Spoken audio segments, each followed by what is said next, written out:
Assalamualaikum warahmatullahi wabarakatuh. Pada kesempatan kali ini, kita akan belajar pelajaran 4. Ayo membayar zakat. Adapun kompetensi dasar dan indikator yang akan dicapai. Kompetensi dasar 3.7, memahami hikmah zakat, infak, dan sedekah sebagai implementasi dari rukun Islam. Sedangkan indikatornya 3.7.1 menjelaskan makna zakat dengan benar. 3.7.2 menjelaskan macam-macam zakat dengan benar. 3.7.3 menganalisis orang yang berhak menerima zakat dengan tepat. 3.7.4 menjelaskan hikmah berzakat dengan benar.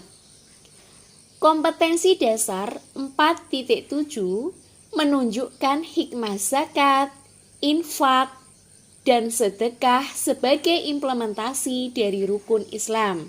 Sedangkan indikator yang harus dicapai 4.7.1 menceritakan kembali hikmah zakat sebagai implementasi dari rukun Islam. Tujuan pembelajaran yang akan dicapai adalah 1. Peserta didik dapat menjelaskan makna zakat dengan benar. 2. Peserta didik dapat menjelaskan macam-macam zakat dengan benar. 3. Peserta didik dapat menganalisis orang yang berhak menerima zakat dengan tepat. 4. Peserta didik dapat menceritakan kembali hikmah zakat sebagai implementasi dari rukun Islam dengan baik. Pengertian zakat.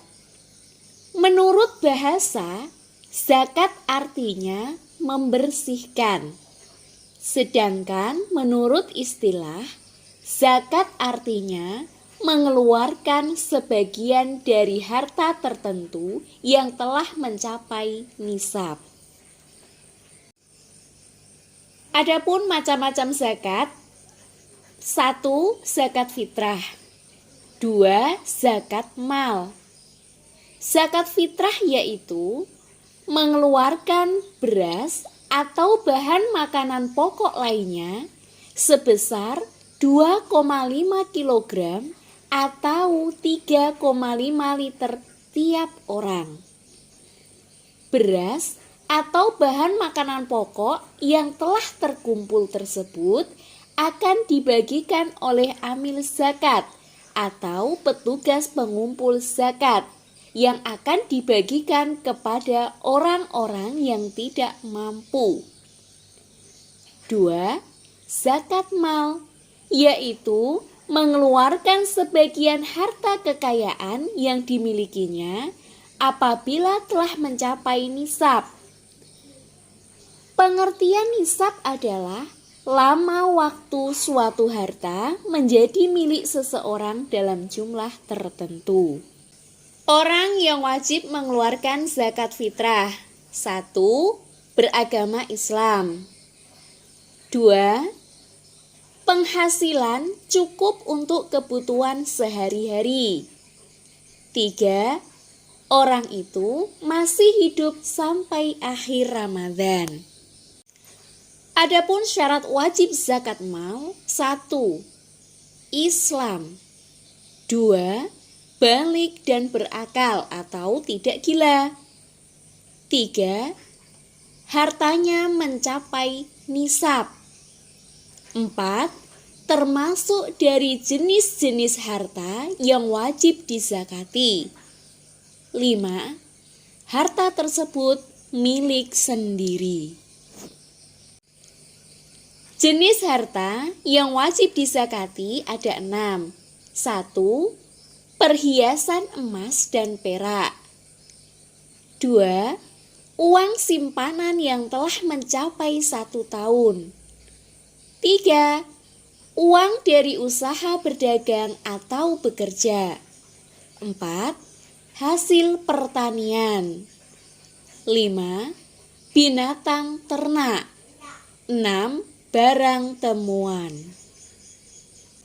Orang yang berhak menerima zakat telah diterangkan di dalam Al-Quran surat At-Taubah ayat 60 yang berbunyi, A'udzu billahi minasyaitonir rajim.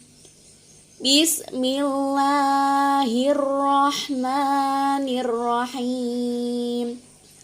Innamas shadaqatu lil fuqara'i wal masakini wal amilina 'alaiha wal mu'allafati qulubuhum wa firriqabi wal gharimina wa fi sabilillahi wabnis sabil faridatan minallah wallahu alimun hakim, yang artinya sesungguhnya zakat itu hanyalah untuk orang-orang fakir, orang miskin, amil zakat yang dilunakkan hatinya atau mu'alaf untuk memerdekakan hamba sahaya,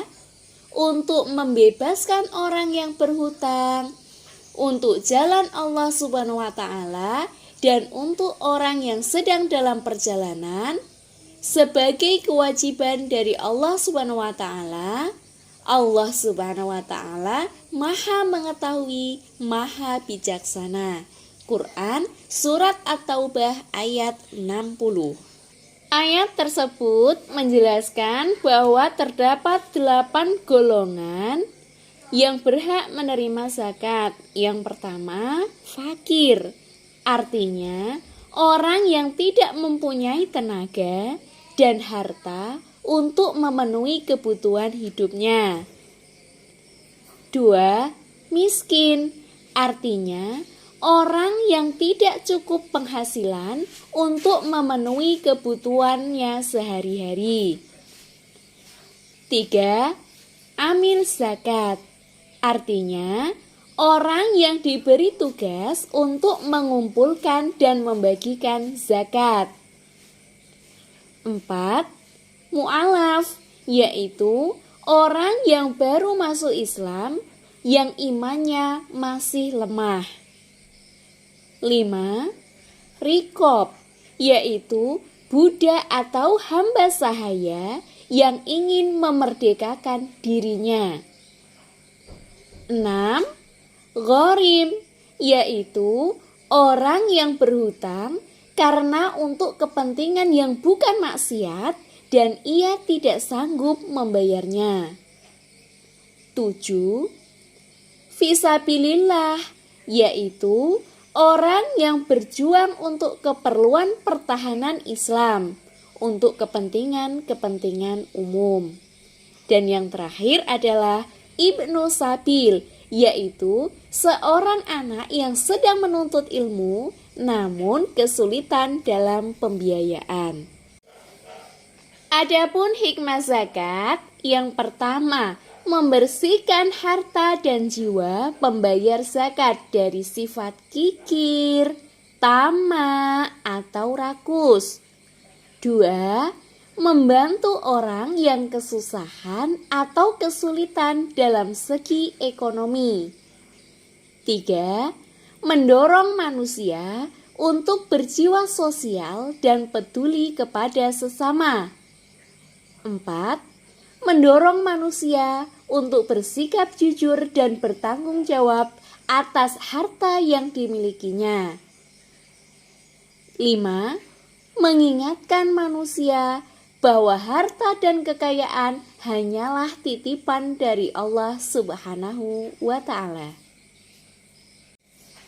Demikianlah materi yang dapat disampaikan, kurang lebihnya mohon maaf. Akhir kata, wabillahi taufiq wal hidayah. Wassalamualaikum warahmatullahi wabarakatuh. Tetap semangat anak-anak.